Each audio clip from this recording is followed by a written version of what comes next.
hapdi at kirot. Parang kanta lang, no? Hi guys, good evening sa lahat. Nako diri sa ko ang friend si Ate Joanne.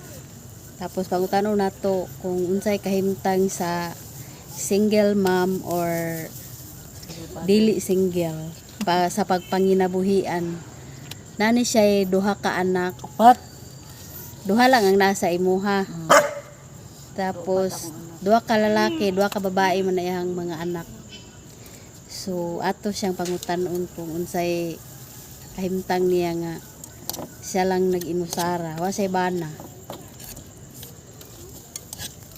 Ate Joanne. Ay, Unsa may kahimtang nimo karon? kapoy. Kapoy. Pagkakig- Unsa may imong panginabuhian karon? Himo kog pastel og maruya. Wow, lami kay niyang negosyo guys kay wala gid ni siya mabilin sa iyahang negosyo kada adlaw kay tapukan man gyud siya mga customers kay naman iyahang area diri sa may eskwelahan banda. So part sa love te, wala na kay feelings. Wala, takot na akong umibig. Ay, tapos na daw Ayaw siyang ko umibig. May Ayaw ko nang ganon. masaktan. Humana day ka nasakitan te. Paano ba masaktan? Sakit, hapdi at kirot. Parang kanta lang, no? Kanta, sundog lang. So, ang imong partner na siya lain karon. Wala po. Wala po. So, mga single mong duha ron. Single man duha. Okay ra pod. Happy lang.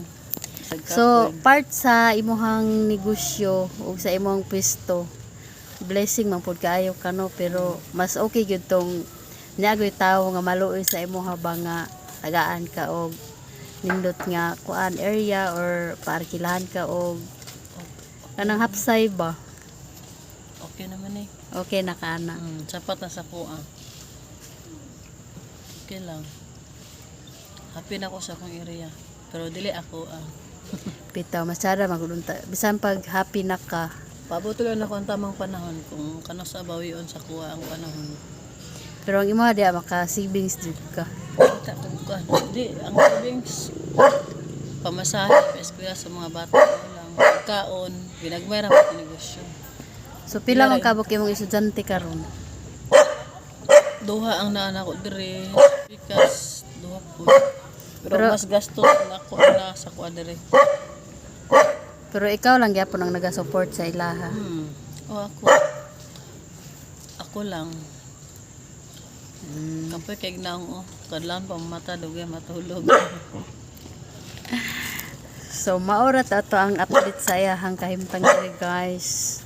So next na pod kay mag-update ra po ko sa iyaha. Bye. Bye. Si Ate Joanne gwapa. Butan kay ni siya si Ate. Sige kog pangutang sa mga tinda diri. Ya tagdugay bayaran.